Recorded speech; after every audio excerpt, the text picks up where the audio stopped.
capítulo 20. Cuarto libro de la Biblia, para los que no toman su Biblia hace rato. El cuarto libro de la Biblia, Números, capítulo 20. Vamos a leer los primeros 13 versículos y me van siguiendo la lectura. Dice así la palabra del Señor. Voy a leer en Reina Valera contemporánea. Toda la congregación de los hijos de Israel llegó al desierto de Sin el mes primero y acampó en Cadés. Allí murió María y allí fue sepultada. Pero la congregación se puso en contra de Moisés y Aarón porque no había agua. Y todos hablaron contra Moisés. Dijeron: ¿cómo quisiéramos haber muerto cuando murieron nuestros hermanos delante del Señor? ¿Para qué trajiste a la congregación del Señor a este desierto? ¿Para que muramos aquí nosotros y nuestras bestias? ¿Por qué nos sacaste de Egipto y nos trajiste a un lugar tan horrible? La tierra no es cultivable y no hay higueras, ni viñas, ni granadas. Ni siquiera hay agua para beber. Moisés y Aarón se apartaron de la congregación y se dirigieron a la entrada del tabernáculo de reunión. Allí se postraron sobre sus rostros y la gloria del Señor se manifestó sobre ellos. Y el Señor habló con Moisés y les dijo: toma la vara, tú y tu hermano Aarón reúnan a la congregación, y a la vista de todos ellos díganle a la peña que les dé agua. Así sacarán agua de la peña y les darás de beber a la congregación y a sus bestias. Moisés tomó la vara que estaba delante del Señor e hizo lo que el Señor le ordenó. Moisés y Aarón reunieron a la congregación delante de la peña y Moisés les dijo: óiganme ahora, rebeldes, ¿acaso tendremos que sacar agua de esta peña? Y dicho esto, levantó su mano y con su vara golpeó la peña 2 veces. Al instante brotó agua en abundancia y bebieron la congregación y sus bestias. Pero el Señor le dijo a Moisés y a Aarón: puesto que ustedes no creyeron en mí, ni me santificaron delante de los hijos de Israel, no llevarán a esta congregación a la tierra que yo les he dado.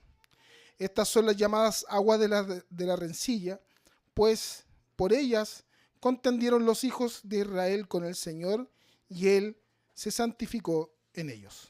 Oremos. Señor, te damos gracias en esta hora. Te pedimos que tú, Señor, te pido particularmente, Señor, que tú guíes, Señor, y dirijas mis labios para que sea tu palabra expuesta, Señor, con fidelidad, y que podamos, Señor, ser alimentados por medio de ella conforme a la necesidad y también, Señor, a tu voluntad. Gracias, Señor, te damos. Háblanos en esta mañana. En el nombre de Jesús te lo pedimos. Amén. Bien.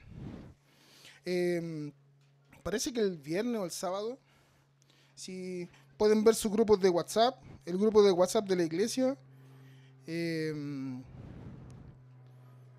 mandé una encuesta, si podían responder una encuesta. Y casi nunca responden, así que no importa. Pero esta vez fue un récord. Hubo 22 personas que respondieron. Récord. Ya respondieron una encuesta. Está en el grupo de WhatsApp. Aquí no se ve mucho. En el grupo de WhatsApp de la iglesia están ahí los resultados. ¿Ya? Y la pregunta era: ¿cuál es la frase más dicha por ti, la que más dijiste este último año? ¿Ya? Y habían varias opciones. La primera era: el lunes empiezo la dieta. ¿Ha dicho eso? Lo siento, te prometo que nunca más. La segunda. Otra: mañana empiezo a hacer ejercicio. La otra: no tomo nunca más. Esa fue el 21, yo creo, la semana pasada.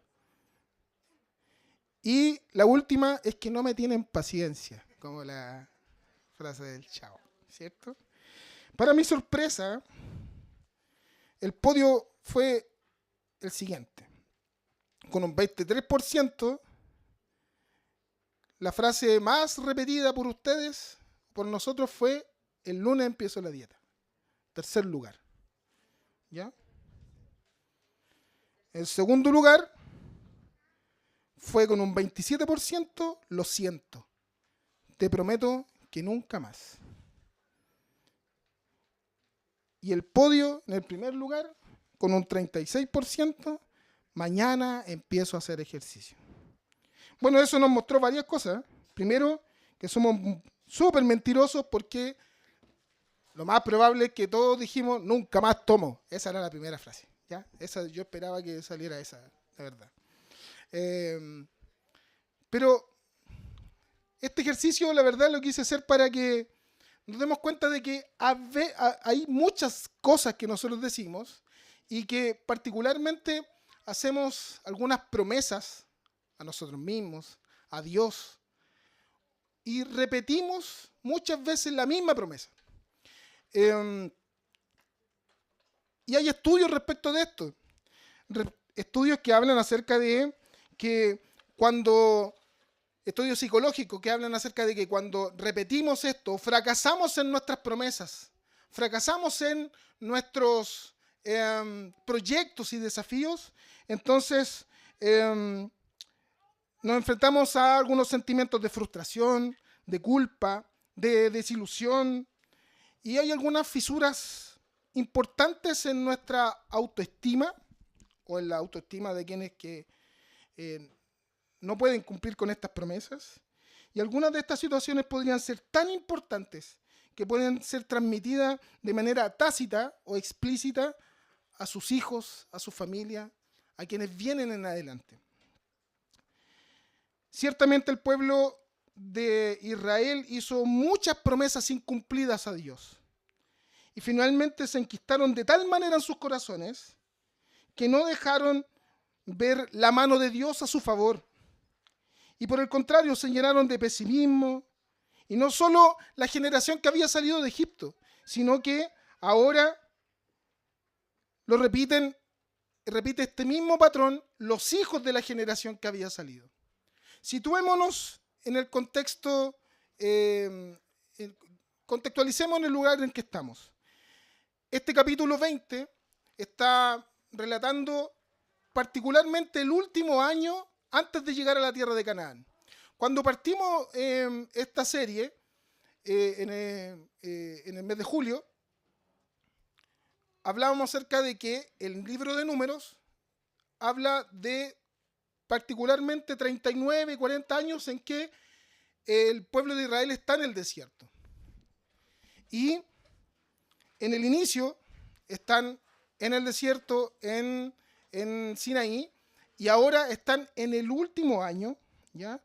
Y este último año, como vimos capítulos atrás, este último año está contando la historia de una nueva generación, de una generación con nuevos nombres, con nuevas personas, nuevas caras, otras personas que estaban ahí, la generación que había salido de Egipto, que había salido y había sido liberada de Egipto, había muerto particularmente, casi toda la generación ya había muerto en el desierto, y esta nueva generación estaba hoy día en esta última etapa, casi al llegar a la tierra de Canaán, que era la tierra prometida para sus padres. Sin embargo, vemos a nuevas personas, nuevas fuerzas, nuevos nombres, otras caras, pero lamentablemente con el mismo corazón pecaminoso que habían sus padres. Por otra parte, se culmina en Moisés y sus hermanos lo dicho por Dios en el momento de recibir el informe de los espías en el capítulo 14. ¿Se acuerdan? Cuando todos dudaron respecto de lo que Dios les podía dar, Dios dijo: toda esta generación no verá la tierra prometida. Por lo tanto, hay un cumplimiento de esa voz de Dios en este capítulo. Nos damos cuenta de que no tan solo María muere al principio, que lo vamos a ver, no la generación completa, sino que también Moisés y su hermano Aarón también pierden la posibilidad de entrar a la tierra prometida. Entonces en este sermón veremos la necesidad del pueblo y cómo Dios responde en estos tres aspectos. Perdón.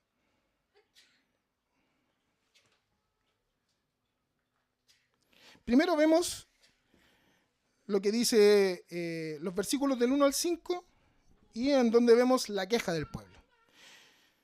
El primer versículo nos habla acerca de la muerte de María. ¿Ya?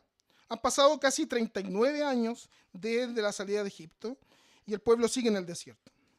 Esta vez se sentaron en Cadés, a unos 400 kilómetros más o menos del lugar donde comenzó esta historia en el libro de Números. El primer versículo nos da cuenta de la muerte de María, la hermana mayor de Moisés. Pero, ¿por qué es importante que esté María aquí y por qué es tan corto lo que habla acerca de ella? ¿Quién es María? ¿Por qué es importante mencionar la muerte de María? Veamos, María es la hermana mayor de Moisés y cumple un rol muy importante, no tan solo en el desarrollo de Moisés en el desierto, sino que desde el principio. ¿Se acuerdan cuando Moisés, por edicto del faraón, tenían que morir todos y su madre lo manda en un canasto llamado Moisés, en el canasto por el río, y tenía una misión su hermana mayor, María, de cuidar que su hermano menor llegara a buenas manos. Y llegó a las manos de la hija de Faraón. Y no tan solo eso, sino que fue importante lo que hizo ella, porque ella le recomienda a la hija de Faraón, le recomienda una nodriza que ella conocía, una muy buena nodriza, que podría cuidar de ese niño, y que era particularmente la madre de Moisés. Es importante entonces la labor en la vida de Moisés, la labor que desarrolla María.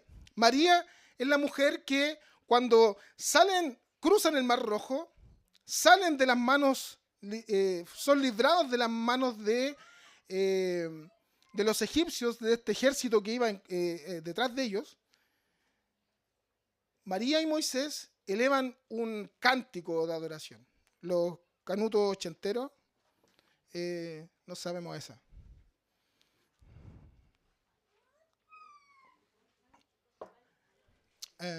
Cantaré al Señor por siempre, su diestra es todo poder. A ver, cantaré al Señor por siempre, su diestra es todo poder. Echó a la mar que los perseguía, jinete. Ya, listo, chao. Ya. Listo. Gracias. La. ¿Ya? ¿Se acuerdan de eso? ¿Sí? Ya, ahí nomás, cálmense. La autoría de esa canción es de María. María se alegra, canta, danza, porque el Señor los ha librado. Es importante entonces María en la historia de Moisés, en la historia incluso de Israel. Es quien lleva la batuta en este cántico de alegría, porque el Señor los ha librado. Dice en los primeros capítulos del libro de Números que María incluso se le menciona como profetisa. Es tan importante entonces la relación de María en la historia de Israel, en la historia de Moisés, que sí era importante mencionar que ella había muerto. Pero también por algo muy particular se está cumpliendo lo que Dios había dicho en el capítulo 14. María no era la excepción de la generación que tenía que morir en el desierto. María, por ser la hermana de Moisés, no se le iba a llevar pelada. ¿Ya? Posteriormente, en pocos meses después, muere Aarón, el hermano de Moisés y sumo sacerdote del pueblo. O sea, nos damos cuenta de que el cumplimiento de la sentencia de Dios para esta generación evidentemente se estaba cumpliendo. No verían ellos la tierra prometida que había dado a sus padres. Ellos no serían la generación que viviría y se asentaría en la tierra de Canaán. Ahora, después de esto, después de que María muere, el relato dice, empieza con algo que ya hemos visto antes. ¿Ya? Versículo 2. Entonces el pueblo se opuso en contra de Moisés. ¿Han escuchado eso antes? nos trajiste a morir. Versículo 4. ¿Han escuchado eso antes? Versículo 5. ¿Por qué nos sacaste de Egipto? ¿Lo han escuchado antes? A todas las respuestas sí. Sí, pues lo hemos escuchado antes. De los versículos 2 al 5, entonces vemos una escena que se ha repetido muchas veces. En el 2023, cuando estábamos predicando acerca de Éxodo, particularmente me tocó justamente predicar de los versículos del 15 al 17. Y se mencionan 3 episodios muy particulares en donde el pueblo de Israel se pone en contra de Moisés y empieza a reclamar. Llegan a un lugar donde hay agua en abundancia y eran aguas amargas, Mara. Y empiezan a reclamar, Señor, nos trajiste aquí, nos vamos a morir. O sea, Moisés, Aarón, nos trajiste aquí para morir de sed. ¿Qué es lo que hace Dios? Responde de manera maravillosa, de manera sobrenatural. Hay un árbol que está ahí, que es echado sobre el agua y el agua se vuelve dulce y pueden tomar del agua. Pasa poco tiempo, no hay registro de eso, cuánto tiempo pasa entre una escena y otra, pero pasa poco tiempo y empiezan a reclamar porque tienen hambre. Señor, tenemos hambre. Moisés, nos trajiste aquí a Egipto, mejor hubiésemos estado allá. Nos trajiste al desierto, hubiésemos estado en Egipto. Allá no pasábamos hambre, pero aquí estamos pasando hambre. ¿Qué le responde el Señor? El Señor actúa con misericordia, actúa en gracia y responde a esa demanda del pueblo entregándoles el maná, alimentando al pueblo por mucho tiempo, diariamente, y supliendo la necesidad que ellos tenían. Después de eso, capítulo 17, llegan de nuevo a otro lugar y de nuevo tienen sed. Y empiezan de nuevo a reclamar, Señor, nos trajiste acá, Moisés, ¿por qué nos trajiste a morir de sed? ¿Qué vamos a beber? Mejor hubiésemos estado en Egipto. Y Moisés, por mandato del Señor, va a un lugar, va con los principales del pueblo, va a un lugar, al monte de Horeb, hay una peña y golpea la peña y la peña, la roca, es herida de alguna forma por este golpe y brota agua. Otra respuesta llena de gracia y también de algo sobrenatural de Dios. O sea, estamos viendo que el patrón lamentablemente se repite. Lo que vimos en el libro de Éxodo es otra generación, la generación que había salido de Egipto. La generación que al cabo de 3 días, después de cruzar el Mar Rojo, después del cántico de María y Moisés, empezaron a reclamar. 39 años más tarde, o casi 40 años más tarde, está esta nueva generación de nuevo reclamando. Yo tengo hoy día 45 años. Sé que parezco de 30. ¿Ya? Bien malo los 30, pero sí. Tengo 45 años.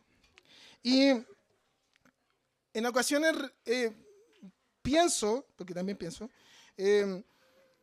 ¿cuáles son aquellas cuestiones que siguen siendo un problema? Que siguen siendo un problema en mi carácter, en mi forma de enfrentar las cosas.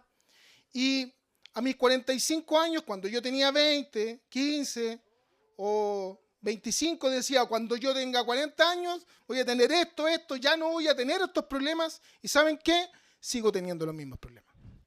Con mi carácter, con cómo enfrentar las situaciones, con cómo soy.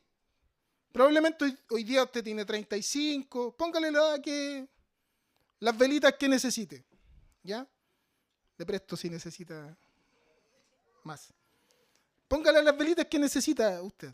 ¿Cuánto tiempo ha pasado y sigue repitiendo esa misma conducta pecaminosa, torpe, frente al Señor? La madurez no tiene que ver con la edad que tengamos. La madurez espiritual, emocional, no tiene que ver con los años que llevamos en la iglesia, sino que tiene que ver con cuánta dependencia tenemos de Dios. Cuánto dependemos de nuestra vida para honrar al Señor. Cuánto es la dependencia que tenemos nosotros de Dios. Y no cuán importante, cuán capaces somos de solucionar nuestros problemas. Evidentemente, frente a esto, somos incapaces. Ellos no vieron que Dios había suplido sus necesidades por 40 años. Que Dios había respondido milagrosamente, sobrenaturalmente en muchas ocasiones. Lo único que vieron fue el camino nublado, los problemas que venían, las situaciones que estaban viviendo de conflicto. Versículo 3 dice, ¿cómo quisiéramos? Y esta frase es terrible. ¿Cómo quisiéramos haber muerto cuando murieron nuestros hermanos delante del Señor? Daniel Benavides, hace un par de semanas atrás, predicaba acá y nos contaba la historia de la rebelión de los hijos de Coré. ¿Se acuerdan?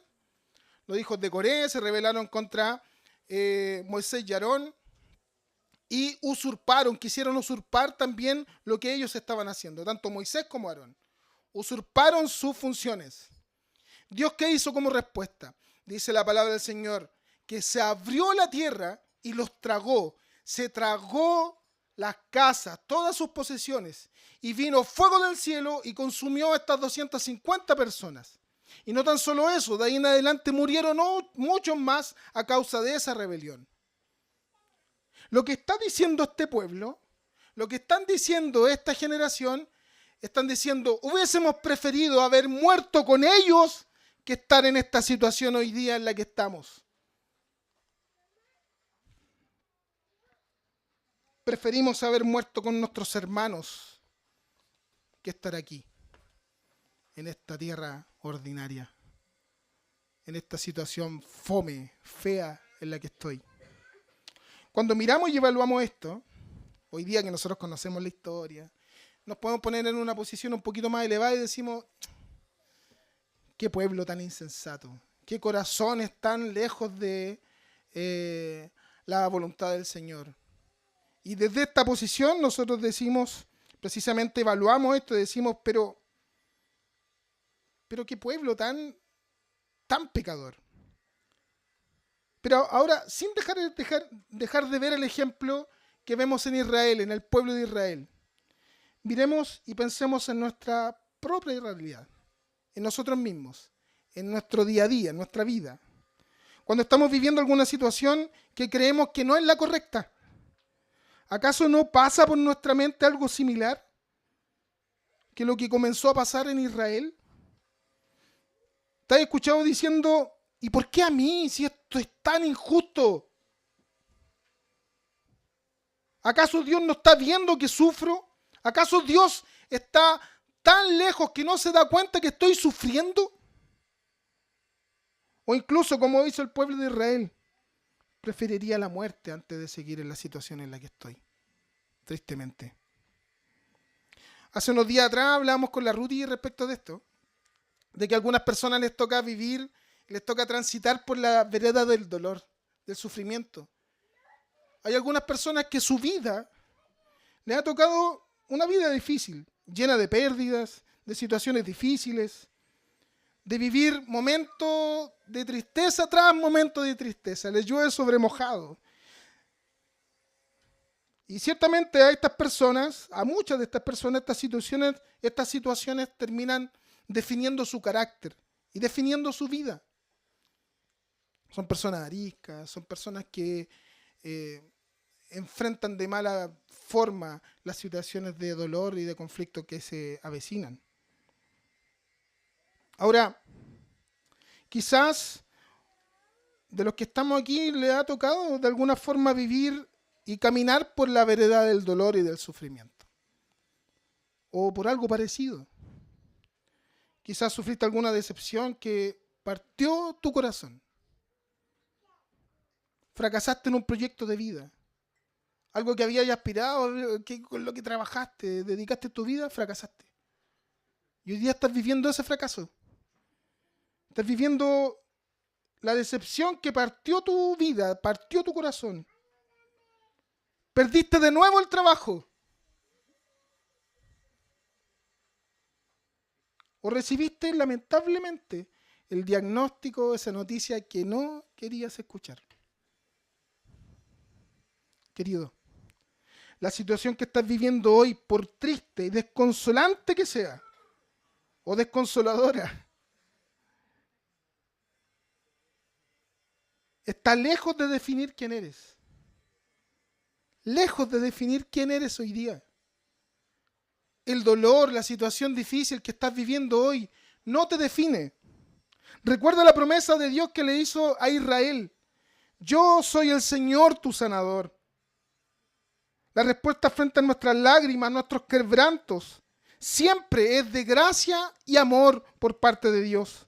Dios vino a sanar nuestra realidad más amarga, la muerte eterna y la separación de su santidad. Y lo hizo de una manera escandalosa, pero también gloriosa, a través de la cruz. Con la muerte de su Hijo abrió el camino para una vida que supera todas nuestras expectativas. Guarda estas palabras en tu corazón, querido. Jesús diciendo, en el mundo tendrán aflicción, pero confíen, yo he vencido al mundo. Finalmente, los momentos de dolor no determinan quién eres, sino la verdad que resuena nuevamente, resuena en nuestro corazón y en nuestro recuerdo. Esas palabras dichas en el Calvario, en la cruz del Calvario, consumado es. Es en esa declaración donde descansa la esperanza de nuestro presente y la certeza de la eternidad en Cristo.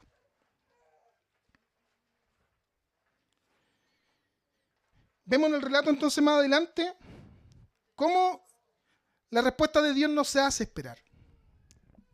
Ellos están reclamando y Dios les responde.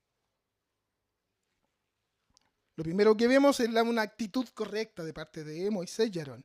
Lo que hacen ellos es salir del campamento donde están y van y se postran ante el Señor. Una escena que ya hemos visto antes también. Se postran ante el Señor y piden buscar respuesta. Eso nos muestra finalmente que en los que estamos en el liderazgo de la iglesia, finalmente en muchas ocasiones estamos llamados a eso, a buscar la respuesta en el Señor. A buscar la respuesta en Dios. Ellos fueron, lejos de responder inmediatamente al pueblo, prefirieron un camino mejor. Buscar la respuesta de Dios. Entonces, si Dios te ha puesto como líder, como director de un grupo, como maestro de la escuela dominical, como oficial de la iglesia, como pastor de esta iglesia, incluso como padre o jefe de hogar, es Dios quien guía tu vida. Y es Dios quien puede poner alivio en esos momentos en que no sabes qué responder y cómo responder. En los momentos más difíciles y complejos que puedes estar viviendo, en tu liderazgo. Como dijimos, Moisés había experimentado y está experimentando y ha experimentado la gloria de Dios, esta respuesta de Dios en otras ocasiones. Y esta no es la excepción. Dice que se manifestó la gloria de Dios sobre ellos. Ahora, a diferencia de otras oportunidades, la respuesta de Dios fue distinta. Dios habló de manera misericordiosa. Dios respondió de manera llena de gracia y de misericordia. No hubo juicio. No hubo una demanda de parte de Dios. Solo hubo una respuesta de gracia, de misericordia. Versículo 8. Toma la vara, tú y tu hermano Aarón, reúnan a la congregación a la vista de todos ellos y díganle a la peña que les dé agua. Y así sacarán agua de la peña y les darán de beber a la congregación y sus bestias. La instrucción era clara. Tomen la vara, reúnan a la congregación, a la vista de todo ello, háblenle a la peña y a la roca y van a saciar al pueblo de la sed que tienen. ¿Cierto? La respuesta de Dios entonces tiene mucho de sobrenatural de nuevo, lleno de gracia, y que de una roca va a salir agua. Eso es raro, hermano. De una roca va a salir agua. Entonces, no hubo castigo, no hubo juicio de parte de Dios sobre ese pueblo. La respuesta de Dios tenía dos dimensiones muy claras. Primero, manifestarse en medio del pueblo para que fuera su gloria manifestada, y también la reafirmación de Moisés y Aarón como líderes, puestos por Dios para actuar en obediencia y sumisión a Dios. Pero la respuesta de Moisés frente a eso fue distinta. Números capítulo 12, versículo 3 dice: Moisés era muy humilde, más humilde que cualquier otro sobre la tierra. La misma escritura nos muestra el carácter de Moisés. Moisés era una persona muy mansa, muy humilde, pero estaba tan harto de esta generación. 40 años lidiando con lo mismo. 40 años lidiando con un pueblo que nunca se dignó a obedecer a Dios. Siempre reclamó. Estaba tan chato que la respuesta de él fue muy distinta.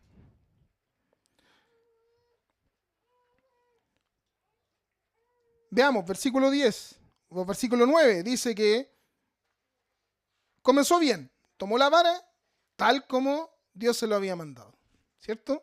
Reunieron a la congregación, Moisés lo hizo tal como Dios se lo había dicho, y así dice el versículo. Reunieron entonces y obedecieron hasta ahí, todo bien, pero aquí viene el problema. Versículo 10. Óiganme ahora, rebeldes. ¿Acaso tendremos que sacar agua de esta peña? Chan. ¿En qué momento Moisés interpretó que lo que tenía que hacer era, primero, juzgar al pueblo, retarlos y además atribuirse? Algo entendió mal Moisés. Algo entendió mal Moisés. Ahora, sin querer justificar a Moisés, es muy cierto que era un pueblo muy rebelde. Ciertamente, en muchas ocasiones, y creo compartir el sentimiento. ¿Se acuerdan del Vladi hace 2 semanas atrás? Aquí, terminado el culto, nos retó. Nos retó feo. Y convengamos que no es tan humilde como Moisés. Pero nos retó. ¿Por qué? Porque, hermano, hay situaciones en las que justificadamente necesitamos un reto. Pero por sobre ello está la obediencia a Dios. Y esto es lo que pasó con Moisés. Moisés ciertamente estaba, pero harto. Su paciencia estaba al límite. Estaba al límite. Entonces reaccionó de esa manera. Pueblo insensato, rebeldes. El principal problema acá es la desobediencia a Dios, que es precisamente el pecado original y la raíz de todos los demás pecados. Es ponernos por sobre las demandas de Dios. Adán comió del fruto que estaba en medio del huerto, ¿se acuerdan? En ese momento fue mucho más importante su propio ego que obedecer a Dios. Moisés puso su enojo, su malentendida posesión de liderazgo por sobre la obediencia irrestricta al Dios soberano. Como siervo de Dios debía ser un ejemplo de obediencia y de sumisión a Dios, y falló en ese propósito. Y termina diciendo: ¿acaso tendremos que sacar agua de esta peña? Como decimos en buen chileno, las patitas de Moisés.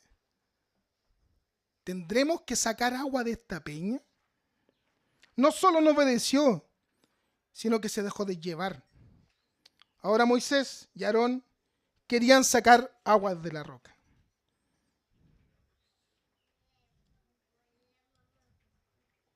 Y no tan solo la respuesta de Moisés no tan solo termina en decir esto, sino que después levanta la vara y golpea la roca 2 veces. ¿Ya? Ahora, caricaturizando esto, Moisés probablemente ya había vivido una situación similar en Horeb. Y la fórmula era así, pues, yo le pego la piedra y de la piedra sale agua. Entonces Moisés dijo, bueno, estas son así, pues. Si así es la fórmula, hay que pegarle la piedra para que salga agua. ¿Cómo le voy a hablar? Si ya funcionó una vez, ¿por qué no va a funcionar dos veces?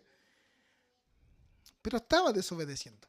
Y eso trajo consecuencias graves para Moisés y Aarón. A pesar de la desobediencia de Moisés, la respuesta de Dios igualmente fue cumplida. De la roca brotó agua y sació al pueblo. Sin embargo, no se registra en ese momento que hubo alabanza ni gratitud a Dios por esa respuesta. La roca golpeada es una clara referencia a Cristo.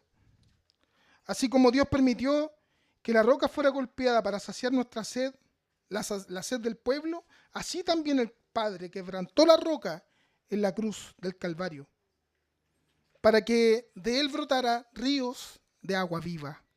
Cristo es la roca. Si no fuimos eliminados de la carrera de la fe, es porque el Señor nos ha sostenido, cargando sobre su Hijo el castigo que nosotros debíamos tener, que nosotros merecíamos. El mayor de los juicios lo sufrió Jesús en el Calvario, para que hoy no solo podamos seguir caminando, corriendo, sino que saciarnos de Él cuantas veces lo necesitemos. Finalmente, el juicio de Dios. Los últimos dos versículos, 12 y 13. Parafraseando lo que dice el libro de Isaías en el capítulo 42, dice, yo soy el Señor y no comparto mi gloria con nadie. Con nadie. Yo soy el Señor y no comparto mi gloria con nadie. Versículo 12. Pero el Señor le dijo a Moisés y a Aarón, puesto que ustedes no creyeron en mí y me santificaron delante de los hijos de Israel, no llevarán a esta congregación a la tierra que les he dado. Frente a la actitud irreverente y desobediente de Moisés y Aarón, la respuesta de Dios no se hizo esperar. Ustedes no creyeron en mí. A pesar de no ver evidentemente una falta de confianza en la escena que estamos viendo, salvo que creamos que la única forma de que brotara agua era golpeando la roca, la cuestión es un poco más profunda. Hay algunos comentaristas del Antiguo Testamento que recomiendan que esta acusación de Dios a Moisés de no creer en Dios tiene que ver más bien con la respuesta que Moisés esperaba de Dios. Él estaba tan aburrido, tan dolido con este pueblo, que lo único que esperaba era que Dios los castigara, que los enjuiciara, que hiciera pagar por su rebelión. Entonces la gracia y la misericordia de Dios no fueron suficientes para Moisés y Aarón en ese momento. Por eso que no le creyeron a Dios. Porque ellos esperaban otra respuesta. Ellos esperaban castigo, juicio sobre esta generación de insensatos. Interesante. Ni me santificaron, dice el versículo. Por otro lado, dejo de poner el nombre de Dios en alto en la declaración de Moisés. Se atribuyeron el poder que no les pertenecía.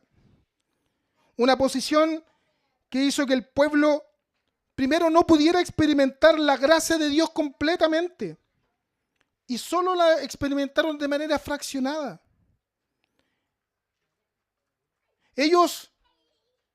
El Señor respondió a la necesidad del pueblo. Golpeó la roca y de la roca salió agua.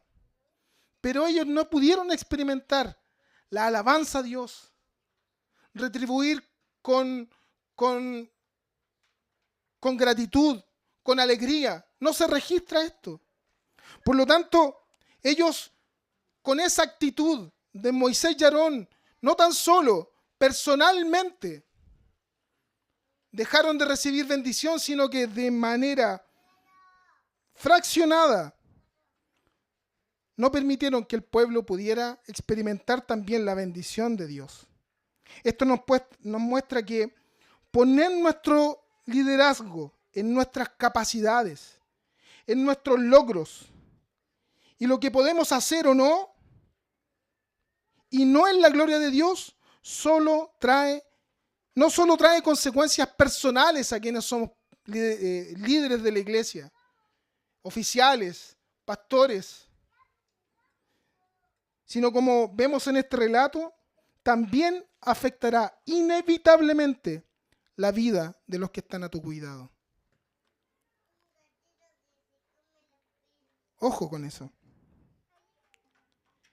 Y el juicio de Dios finalmente termina diciendo: no llevarán a esta congregación a la tierra que les he dado. La consecuencia de ponerse en el lugar de Dios fue no entrar a la tierra prometida. Moisés el mismo, el redentor de Israel, el libertador del pueblo de los egipcios, el guía por casi 40 años que estuvo ahí para transmitir todo lo que Dios demandaba del pueblo. El que los había guiado hasta la tierra de Canaán sería solo una leyenda en la nueva generación que conquistaría la tierra. Solo vería de lejos la tierra. Dios finalmente no comparte su gloria con nadie. Versículo 13 nos muestra entonces que a pesar de la desobediencia de los líderes, de la rebelión del pueblo, de la aparente necesidad de agua que Dios les hizo vivir, quedó marcado en la historia de la nueva generación de israelitas como el lugar de rencilla, el lugar de pelea, para recordarles que en ese lugar se manifestó la misericordia de Dios, su rebelión, y que Dios siempre, siempre es santo. El fracaso de los líderes nunca puede ser motivo de alegría de otros. Nuestro. Este último tiempo, lamentablemente, en nuestra iglesia hemos vivido algunas situaciones de algunos de nuestros pastores, líderes de nuestras iglesias, que han derivado en la suspensión de algunos de ellos e incluso en la separación permanente de sus cargos. Eso nos debe recordar que la iglesia está conformada por pecadores, santos, pero santos pecadores. Que la labor de la iglesia es muy importante en el liderazgo. Que hay que orar para que el Señor levante nuevos líderes, nuevos oficiales, pero también que fortalezca y anime a los que están ahí. Alguien decía por ahí que lo único que puede asegurar de su liderazgo es que en algún momento iba a fallar y le iba a defraudar, pero que haría su mayor esfuerzo para que eso no pasara. Voy a hacer una referencia a un amigo respecto a este texto. Midamos entonces nuestro actuar, aprendiendo de los errores. Como dijo el gran Marcelo Bielsa, el fracaso es mejor maestro que el éxito. A Dios no le interesa mantener a sus héroes como inmaculados y perfectos. La Biblia nos muestra a estos héroes con sus virtudes y sus defectos, con aciertos y errores, para que entendamos que nunca ha dependido de sus capacidades, de las capacidades humanas, ni de los apellidos, ni de los cargos, ni mucho menos los años que llevamos en la iglesia. Siempre ha dependido de Dios. Esto se trata de Dios y su gloria. Nosotros somos solo instrumentos en sus manos. Esto se trata de Él y solo de Él. Finalmente, para concluir, la nueva generación de israelitas, en lugar de poner sus ojos en la promesa que estaba cerca de cumplirse, volvió a fijarse en lo que no tenía delante de sus ojos. Así repitieron el mismo pecado del corazón de sus padres, rebelarse contra los líderes y contra Dios.